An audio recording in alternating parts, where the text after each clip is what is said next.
और हम लाइव आ चुके हैं। इसका मतलब ग्राउंड में है, इसका मतलब आप चिंता ना करें, ठीक ठाक हैं, तगड़ा हैं और बिल्कुल जंग मैदान में हैं। और लेकिन जो साजिशें हमारे साथ रची जा रही हैं, शायद ही किसी प्रत्याशी के साथ इस प्रकार की साजिशों का सामना करना पड़ा होगा। केस मुकदमे तो अलग विषय हैं, लेकिन आपको जानकारी मिला होगा कि हमारे नाम से भी 2-3 प्रत्याशियों ने पर्चा खरीदा था, बाकायदा भरा भी था, लेकिन शायद रिजेक्शन हो गया, कुछ त्रुटि। तो आखिर इतनी साजिशें क्यों? हम तो इंडिपेंडेंट कैंडिडेट, और जब प्रत्याशियों को पूछा जाता है कि जयराम महतो कितना असर करेंगे, तो बोलते नहीं, कोई फैक्टर नहीं है। तो यह फैक्टर नहीं है तो इतना प्रत्याशी हमारे नाम से पर्चा काहे भर रहे हैं? और सबको मालूम है, जब वो प्रत्याशी अपना इंटरव्यू देंगे और जब उनसे पूछा जाएगा, वो खुद आपकी पोल खोलेंगे। लाइव के माध्यम से फिर दोहराएंगे, अगर हम लोकसभा चुनाव गिरिडीह फतह करते हैं, जैसा कि अभी उम्मीद जताई जा रही है, और हम लोग फतह करने की स्थिति में हैं और बढ़ भी रहे हैं आगे, तो हम लोग पहला काम करेंगे कि जो हमारी खुद की सैलरी होगी वो 75% जनता के बीच डोनेट कर दी जाएगी। आज देख सकते हैं, ईडी किसी मंत्री के घर छापा मारती है तो सीधे करोड़ों रुपए में बरामद होती है। बताइए, जिस देश की जनता भूखी हो, जिस देश की जनता इलाज के अभाव में दम तोड़ देती हो, उस देश के अगर नेता मंत्री कई करोड़ रुपए अपने तिजोरी में भर के रखेंगे और आप उनसे अपेक्षा करेंगे नए भारत का, नए झारखंड का, तो ये अशोभनीय है। जोहार झारखंड, जय झारखंड। एक बड़ी खूबसूरत पंक्ति के साथ आगाज करेंगे कि साहब खूब कोशिश करो हमें मिट्टी में मिलाने की, कि साहब खूब कोशिश करो हमें मिट्टी में मिलाने की, पर आप भूल जाते हैं हम तो बीज हैं और आदत है बार बार उग जाने की। हम बार बार उगेंगे, आप जितना हमें मिट्टी में दबाने की कोशिश करोगे हम बार बार उगेंगे और पुनः एक नया वृक्ष बनकर, एक नया पौधा बनकर तैयार होंगे। तो फिलहाल सबसे पहले आज के इस लाइव सेगमेंट के माध्यम से संदेश रहेगा कि परसों हमारे लोकसभा सिंहभूम क्रमांक 10 वहाँ चुनाव है और हमारे वहाँ प्रत्याशी हैं मान्यवर श्रीमान दामोदर सिंह हांसदा जी, जो कि पश्चिमी सिंहभूम जिला अंतर्गत जो सिंहभूम लोकसभा सीट है वहाँ के प्रत्याशी हैं। अतः जितने भी कोल्हान वासी, सिंहभूम वासी हैं, सिंहभूम लोकसभा के अंतर्गत आने वाले जितने भी हमारे समर्थक हैं, हमारे साथी हैं, हमारे मित्र हैं, उन सभी से मेरा करबद्ध प्रार्थना रहेगा, उनसे हमारी विनम्र अपील होगी कि हमारे प्रत्याशी बड़े भाई श्रीमान श्रद्धेय दामोदर सिंह हांसदा के पक्ष में मतदान करके उन्हें भारी मतों से विजय बनावे। उनका चुनाव चिन्ह है हेलमेट, हेलमेट यानी सुरक्षा का प्रतीक। और कहीं ना कहीं आज आवश्यकता है झारखंड को भी सुरक्षित करने की, तो इसलिए हम आप सभी से आग्रह करेंगे, क्रमांक 11 में श्रीमान दामोदर सिंह हांसदा जी का चुनाव चिन्ह हेलमेट है, उस छाप पर मोहर लगाकर सिंहभूम लोकसभा क्षेत्र से उन्हें भारी मतों से विजयी बनावे हमारे बड़े भाई आदरणीय श्रीमान दामोदर सिंह हांसदा जी। और साथ ही साथ इस लाइव पेज के माध्यम से हम हमारे जितने भी प्रवासी भाईगण हैं जो झारखंड राज्य से बाहर रहते हैं, जो इस भारत देश से बाहर रहते हैं, सऊदी में रहते हैं, कुवैत में रहते हैं, सिंगापुर में रहते हैं, मलेशिया में रहते हैं, मॉरिशस में रहते हैं, इत्यादि तमाम जो अन्य देशों में रहते हैं, और झारखंड के अलावे गुजरात, महाराष्ट्र, कर्नाटक, आंध्रा, तेलंगाना, केरल इत्यादि जो अन्य राज्यों में रहते हैं, आप सबों से विनम्र, अच्छा राहुल जी उनका क्रमांक 9 है, अच्छा ठीक है, माफी चाहेंगे, जो भी क्रमांक है उनका हेलमेट छाप है, क्रमांक को लेकर हम असमंजस हैं, ठीक उस विषय पर पुनः बात करेंगे। तो कुवैत से बाबूदा जुड़ गए हैं और मैंने अभी कुवैत का नाम भी लिया, तो बाबूदा आप सबों से आग्रह होगी, अगर संभव है, जो हमारे प्रवासी मजदूर हैं, संभव है, अगर पॉसिबिलिटी बनता है तो मतदान करने के लिए, खासकर जो इंडिया में है, भारत देश के विभिन्न हिस्सों में है, और अगर पॉसिबिलिटी बन रहा है तो आप लोग मतदान करने के लिए आएं। आप सभी से विनम्र प्रार्थना है, लेकिन शर्त यह है कि अगर संभव है तो क्रमांक 11 कंफर्म आप लोग नहीं कर पा रहे हैं, क्रमांक 11 ही है, तो आप लोग 9 ना कहें, उनका क्रमांक 11 ही है, दामोदर सिंह हांसदा जी का क्रमांक 11 है, वो कंफर्म है, हेलमेट छाप है, तो श्रीमान दामोदर सिंह हांसदा को भारी मतों से विजय बनावे। तो प्रवासी मजदूर जितने भी हमारे हैं, प्रवास में रहने वाले हमारे झारखंड वासी, उन सभी से मेरा अनुनय विनम्र प्रार्थना है, विनम्र अपील है कि अगर संभव है तो आप लोग झारखंड आकर इस मतदान में भाग लेने का कार्य करेंगे। चूंकि माहौल भी है और गांव में चर्चा भी है कि बहुत सारे युवा झारखंड आ भी रहे हैं। वो होली, दीपावली, ईद, करम, सोहराय इत्यादि पर्व त्योहार के अवसर पर भी नहीं आ पाते थे, लेकिन सुन रहे हैं कि जब से इस आंदोलन का असर हुआ है और नई भावी पीढ़ी पर वे कहीं ना कहीं उम्मीद जता रहे हैं और प्रवासी बंधुगण लोकसभा चुनाव में और विधानसभा में तो खैर अभी समय है, तो लोकसभा चुनाव में अपना वोट करने के लिए आ रहे हैं। ये हमारे लिए गौरव का विषय है, ये हमारे लिए गर्व का विषय है और हमारे लिए सकारात्मक विषय है। तो आप सभी का आभार और पुनः रिपीट करेंगे, जितने भी हमारे प्रवासी बंधुगण हैं, अभिभावक हैं, मित्र, हित, कुटुंबजन हैं, अगर संभव है तो आप कृपया करके लोग अपना जहां भी आपका क्षेत्र है वहां आने का कष्ट करें। संजय दा, अच्छी बात है। दारादा, हमारा क्या होगा नहीं होगा, जीत हार, चलिए आप अपना ध्यान दें, बेहतर होगी, आपसे आग्रह है। और भीमसेन दा सऊदी अरब से जुड़े हैं। और जहां तक अकाउंट का सवाल है, अकाउंट नंबर हमारे सोशल मीडिया प्लेटफॉर्म के माध्यम से डाल दिया गया है, QR कोड भी डाल दिया गया है। जो भी चूंकि जाहिर सी बात है चुनाव में खर्च हैं, हालांकि लोग इलीगल खर्च करते हैं, वोटर्स को खरीदने कार्य करते हैं, उन चीजों पर हम लोग व्यस्त नहीं होंगे, लेकिन जो लीगल खर्च हैं जैसे बैनर, पोस्टर तथा अन्य जो खर्च हैं उनको तो वहन करना होगा। और इसके लिए तमाम जितने भी हमारे शुभचिंतक हैं उनसे प्रार्थना होगी कि जो QR कोड जारी किया गया है उसमें 10, 20, 50, 100, 500 जो भी सहयोग बनता है, आप कृपया सहयोग, आर्थिक सहयोग करेंगे ताकि लोकसभा को हम लोग मजबूती के साथ लड़ सके। तो पुनः दोहराना चाहेंगे, 13 तारीख को शायद हमारा लोकसभा चुनाव सिंहभूम में वोटिंग है और वहां श्रीमान दामोदर सिंह हासदा जी प्रत्याशी हैं और हम चाहेंगे कि कृपया करके आप उन्हें भारी मतों से विजय बनाएं। और बिल्कुल दिनेश दा, सत्य है कि वोट छूटना नहीं चाहिए और हम लोग प्रयास करेंगे। तो निश्चय ही अगर आप संभव हैं और पॉसिबिलिटी बन रही है तो आप लोग आने का कष्ट करेंगे। और साथ ही साथ जो भी हमारे प्रवासी भाई बंधुगण हैं, आप जो QR कोड जारी हुआ है, आपका आशीर्वाद बने, आपका प्रेम मिले, हम लोग इस अभिलाषा में हैं। और इसके बाद इस लाइव के माध्यम से हमारा यह भी संदेश रहेगा कि हम लोग मजबूती के साथ गिरिडीह लोकसभा चुनाव को फतह करने की दिशा में बढ़ रहे हैं। और खासकर जनता से हमारा आग्रह होगा कि आज कहीं ना कहीं आपकी आवश्यकता है और आपने इसी लोकसभा से कभी औरंगाबाद तो कभी अन्य प्रदेशों को लोगों को भारी मतों से जिताने का कार्य किया, लेकिन आज आपका घर का बेटा आपके अधिकारों के लड़ाई के बीच खड़ा है।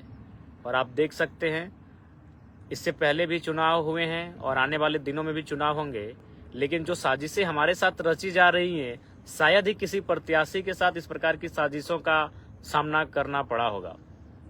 केस मुकदमे तो अलग विषय हैं, लेकिन आपको जानकारी मिला होगा कि हमारे नाम से भी 2-3 प्रत्याशियों ने पर्चा खरीदा था, बाकायदा भरा भी था, लेकिन शायद रिजेक्शन हो गया, कुछ त्रुटि। तो आखिर इतनी साजिशें क्यों? हम तो इंडिपेंडेंट कैंडिडेट, और जब प्रत्याशियों को पूछा जाता है कि जयराम महतो कितना असर करेंगे तो बोलते नहीं, कोई फैक्टर नहीं है। तो यह फैक्टर नहीं है तो इतना प्रत्याशी हमारे नाम से पर्चा काहे भर रहे हैं? और सबको मालूम है जब वो प्रत्याशी अपना इंटरव्यू देंगे और जब उनसे पूछा जाएगा वो खुद आपकी पोल खोलेंगे कि उनको क्या लोभ दिया गया है, क्या लालच दिया गया है। बताइए, उस शख्स को ये नहीं मालूम कि वो विधानसभा का चुनाव लड़ रहा है कि लोकसभा का चुनाव लड़ रहा है। उसको ये भी नहीं मालूम कि वो किसी पार्टी से लड़ रहा है कि इंडिपेंडेंट लड़ रहा है। तो कहीं ना कहीं जो धोखेधड़ी और जो साजिशें रची जा रही हैं, उनको इस बात का डर है कि अगर हम लोग राजनीति में आ जाएंगे तो कहीं ना कहीं जो पुराना ओल्ड पॉलिटिक्स का पैटर्न है, ये जनता को गुमराह करके रखना, जनता को धोखे में रख के वोट लेना और फाइनली अपने परिवार को उन्नति के रास्ते पर लेकर जाना, अपने आने वाली 10 पीढ़ी के लिए धन जमा करना, इन व्यवस्थाओं पर रोक तो लगेगी। चुनाव इसलिए होते हैं कि वर्तमान की बात हो, चुनाव इसलिए होता है कि पूरे देश, पूरे राज्य के भविष्य की बात हो।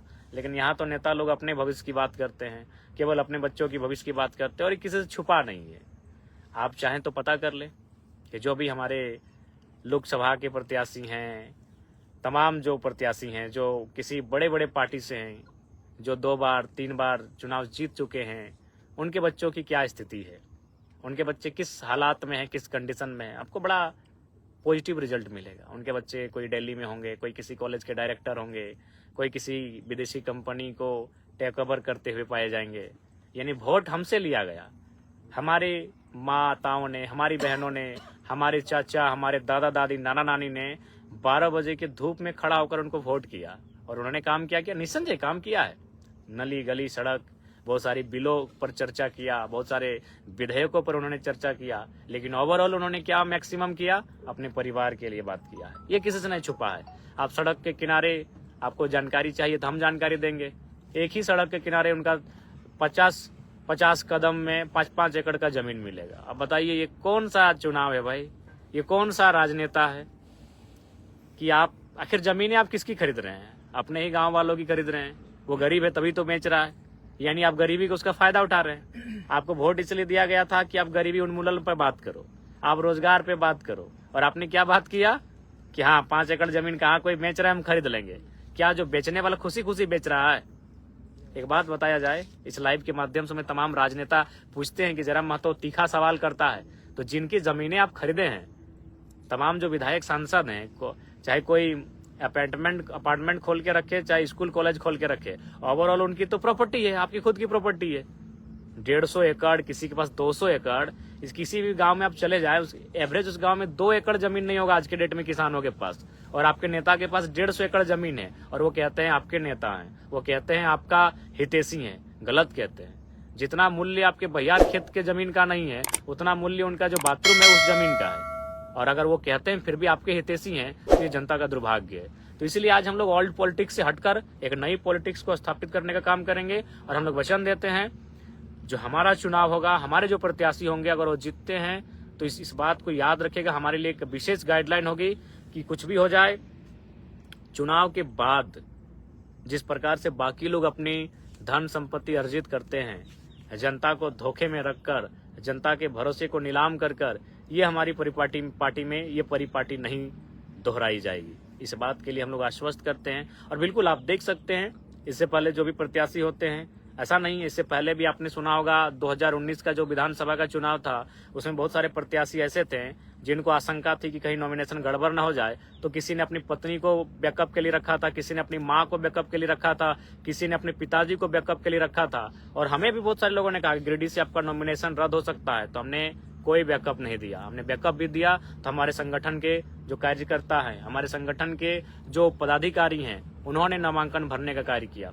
यानी हमारी जो विचारधारा है, हमारी जो आइडियोलॉजी है, उस आइडियोलॉजी पे हम लोग स्पष्ट खड़े उतरेंगे कि हमारा आइडियोलॉजी क्या है, कि हम लोग पूंजीवाद के समर्थक नहीं हो सकते हैं। पूंजीवाद कहने का मतलब है क्रोनी पूंजीवाद, और परिवारवाद के तो समर्थक हम लोग हो ही नहीं सकते हैं। ब्लड रिलेशन से हम लोग कभी चुनाव में शिरकत नहीं करेंगे, इस बात को लेकर हम लोग आश्वस्त करते हैं। लेकिन आज बाकी नेता क्या कर रहे हैं, 20 साल खुद पॉलिटिक्स करते हैं और 21वें साल अपने नेता को टिकट देके खुद आराम करने चले जाते हैं। ये कौन सा लोकतंत्र है भाई? राजतंत्र की परिपाटी को यहाँ स्थापित की जा रही है, राजतंत्र के तौर तरीकों को अपनाया जा रहा है, आप लोकतंत्र की बात करते हैं। तो इसलिए आज झारखंड के साथ साथ भारत देश को एक नई राजनीतिक विचार को स्थापित करने का प्रयास करना चाहिए। और मेरा मानना है नए सोच से नई राजनीति का उदय होगा, पार्टी बदलने से और नेता बदलने से नहीं, विचार बदलना होगा।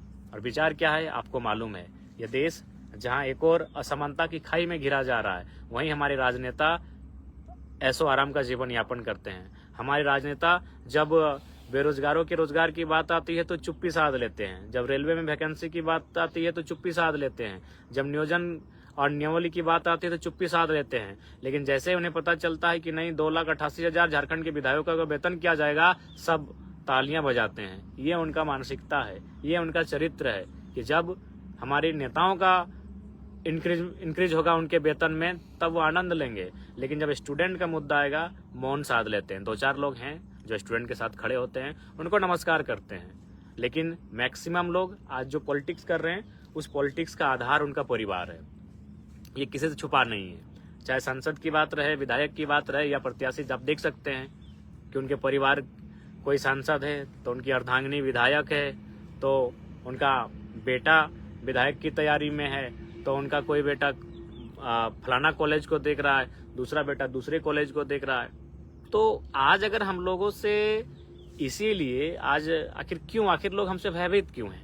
हम तो अभी मुखिया के चुनाव नहीं जीते हैं और हमारे साथ इतनी साजिशें अभी क्यों हो रही हैं? इतने भयभीत लोग होने क्यों लगे हैं? तो कारण यही कि हम लोग एक नई आइडियोलॉजी के साथ पॉलिटिक्स करने जा रहे हैं। इस पॉलिटिक्स में अगर हम लोग कामयाब हो जाएंगे तो निस्संदेह एक नया भूचाल आएगा, एक नई विचारधारा का सृजन होगा। तो ऐसा नहीं है कि कामयाब होंगे नहीं होंगे तो उसके डर से हम मैदान में कदम ही ना रखें। ये सबको मालूम है, जिन्होंने जन्म लिया है उनको मरना होगा। तो इसका मतलब ये थोड़ी है कि मरने के डर से वो जीना छोड़ देंगे, मरने के डर से वो खेलना कूदना पढ़ना लिखना नौकरी करना खाना घूमना फिरना छोड़ देंगे। सबको मालूम है एक दिन मौत सबको आएगी। तो ठीक उसी प्रकार हम लोग एक नई विचारधारा की पॉलिटिक्स को स्थापित करना चाहते हैं, एक नई आइडियोलॉजी को परिभाषित करना चाहते हैं। अब उसमें सफलता कितनी मिलेगी नहीं मिलेगी ये हमारा संघर्ष तय करेगा, ये हमारा मेहनत तय करेगा। लेकिन हम पीछे क्यों हटे?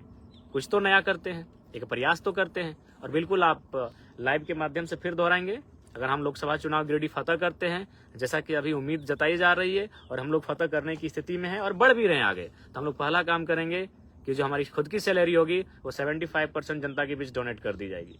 क्योंकि नई सोच से नया भारत बनेगा, नई सोच से नया झारखंड बनेगा। आज देख सकते हैं ईडी किसी मंत्री के घर छापा मारती है तो सीधे करोड़ों रुपए में बरामद होती है। बताइए, जिस देश की जनता भूखी हो, जिस देश की जनता इलाज के अभाव में दम तोड़ देती हो, उस देश के अगर नेता मंत्री कई करोड़ रुपए अपने तिजोरी में भर के रखेंगे और आप उनसे अपेक्षा करेंगे नए भारत का नए झारखंड का, तो ये अशोभनीय है। इसलिए नए यूथ को पॉलिटिक्स में आना चाहिए और नए विचारों के साथ पॉलिटिक्स में आना चाहिए। एक ऐसे विचार जो सामाजिक न्याय को परिभाषित करते हों, ऐसे विचार जो समाजवादी सोच को परिभाषित करते हों, ऐसे विचार जो समता को परिभाषित करते हैं, यानी सबको अवसर मिलना चाहिए।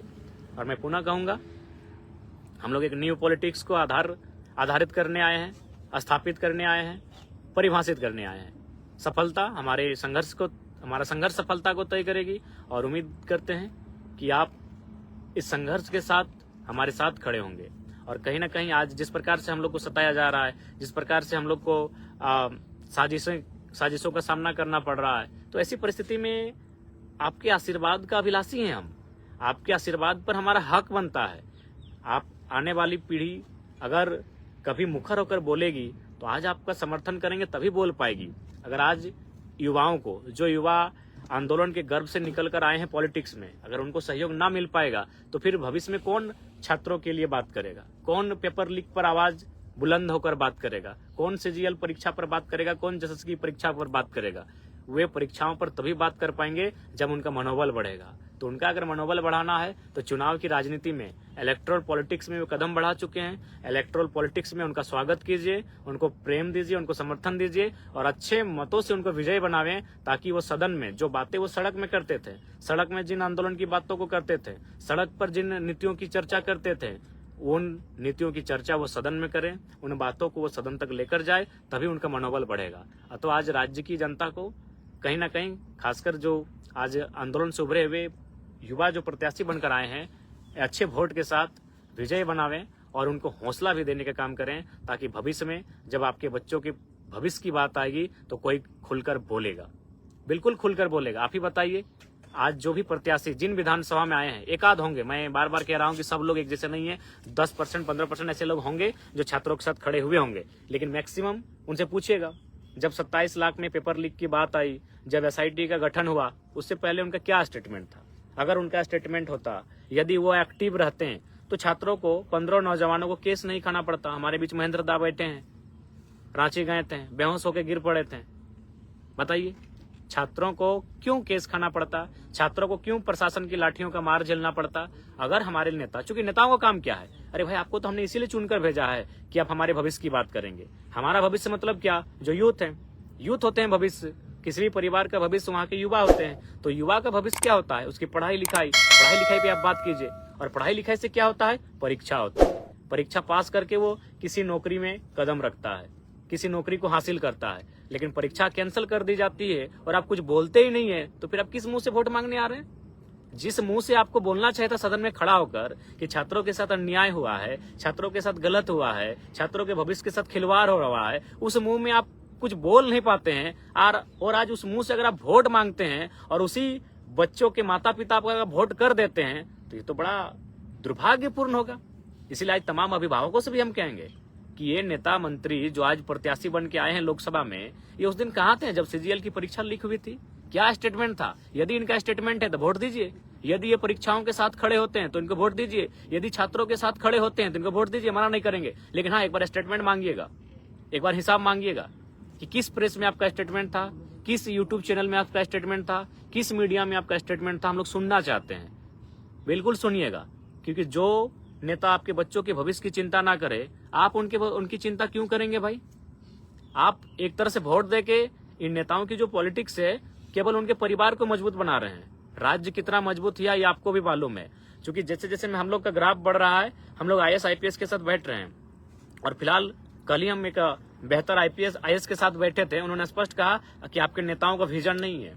इनका विजन क्या है? नली गली सड़क, पानी की टंकी, यही इनका विजन है। 5 सालों का 10 सालों का कोई रोड मैप नहीं इनके पास। इनके पास कोई रोड मैप नहीं होने के कारण आज आपका राज्य पिछड़ रहा है। ये IAS IPS की जुबानी है, जो ईमानदारी के साथ इस राज्य में कार्य कर रहे हैं। वह जो हमसे मिले तो उन्होंने कहा कि बिल्कुल आप लोग आए हैं, यूथ लोग पॉलिटिक्स में, बहुत अच्छा लग रहा है, आप लोग पॉलिटिक्स में आए क्योंकि आप लोगों के पास विजन है। तो इसलिए हम तमाम लोगों से यही कहेंगे, जो अभिभावक हैं आज आप जिनके पीछे नारा लगा रहे हैं, जिनका झंडा ढोने का कार्य कर रहे हैं, उनसे इस बात का जिक्र जरूर कीजिएगा जब परीक्षा, क्योंकि परीक्षा, हम बार बार परीक्षा का जिक्र कर रहे हैं क्योंकि आपको भी मालूम है कि आप मुर्गी चेंगना बेच के बच्चों को पढ़ा रहे हैं, इसलिए हम परीक्षा का जिक्र कर रहे हैं। आपको भी मालूम है कि आधे अपने खुद भूखा रह के बच्चों को पढ़ा रहे हैं, बच्चों को खाना खिला के स्कूल भेज रहे हैं। इसलिए हम बार बार परीक्षा की बात कर रहे हैं, क्योंकि सबको मालूम है यही परीक्षा हमारे भविष्य को तय करेगी। यही परीक्षा हमें गरीबी के दलदल से बाहर लेके जाएगी। बाकी हमारे दादा, हमारे चाचा, सभी लोग मेहनत करते हैं, मेहनत करने में कोई कसर नहीं है। 12 की जगह 18 ईंट भी माथे में लेके 18 तल्ला में भी जाएंगे ना, तो वही हाजिरी और वही मजदूरी मिलेगी। यानी हमारा भविष्य, और हम अगर गरीबी के दलदल से अगर बाहर आएंगे तो कहीं ना कहीं हमारे घर की किसी बहन को, किसी भाई को उस परीक्षा से पार पाना होगा, जो परीक्षा उसके तकदीर का फैसला करेगी। और आज ये नेता उस परीक्षा पे बात नहीं करना चाहते हैं। उस परीक्षा का पेपर लीक हो जाता है, ये चुप हो जाते हैं। उस परीक्षा के पेपर लीक में 27 लाख रुपया सामने आता है कि एक पेपर को खरीदने में 27 लाख का खर्च हुआ था, ये चुप हो जाते हैं। और किस उम्मीद के साथ ये आप इनको वोट देंगे, किस उम्मीद के साथ ये आपका वोट मांग रहे हैं, ये तो अचरज की बात है, ये तो बड़ा आश्चर्य की बात है। इसलिए आप सभी से आग्रह होगी कि अब छोड़िए दिल्ली में क्या होता है नहीं होता है, झारखंड में जो आपके बच्चों के भविष्य के साथ खड़े हैं, जो आपके बच्चों के भविष्य के लिए सड़क से लेकर सदन तक आंदोलन करने के लिए तैयार हैं, केस मुकदमा झेलने के लिए तैयार हैं, आप उनको कम से कम इस बार हौसला दीजिए। आज परीक्षा का मामला हो, जब जब पेपर लीक हुआ है, छात्र सड़कों पे आए हैं। आज दर्जनों छात्रों पर केस मुकदमा, FIR हुआ है, लाठीचार्ज हुआ है, रबड़ गोला दागा गया है, आंसू गैस दागा गया है, बिल्कुल मैंने क्रूरतापूर्वक लाठीचार्ज किया गया है, किसी का सर, किसी का कपार फोड़ा गया है। क्यों? आखिर वो किसके लिए लड़ रहे हैं? झारखंड के भविष्य के लिए लड़ रहे हैं। तो आज तो कम से कम उनका मनोबल आपको बढ़ाना होगा। आप जिनको वोट दे रहे हैं उनसे और छात्रों से तुलना करें कि छात्रों का विजन कैसा है और उनका विजन क्या है। आप पता कीजिए, देख रहे हैं ईडी का छापा पड़ रहा है, क्या हो रहा है। हाँ, मानते हैं ईडी एक पक्षीय कार्रवाई कर रही है, लेकिन फिर भी गलत तो है ना भाई। जिनके पास छापा पड़ रहा है वे लोग, करोड़ रुपए उनके घर से निकल रहा है। अगर वो पैसा इन्वेस्ट होता रोजगार के मामलों में, वो पैसा इन्वेस्ट किया जाता एजुकेशन के मामलों में, उन पैसे को छोटे छोटे उद्योगों में इन्वेस्ट किया जाता, या फिर राज्य सरकार एक नई बेहतर पॉलिसी के माध्यम से उन पैसों को कहीं इन्वेस्ट करती, उन पैसों से कोई बेहतर कार्य करती, तो वो जनता के लाभ के लिए आता। तो उनका विजन क्या है ये आपको स्पष्ट दिख रहा है। इसलिए आप सभी से आग्रह होगी कि लोकसभा चुनाव में जो भी हमारे प्रत्याशी हैं उनको समर्थन करें।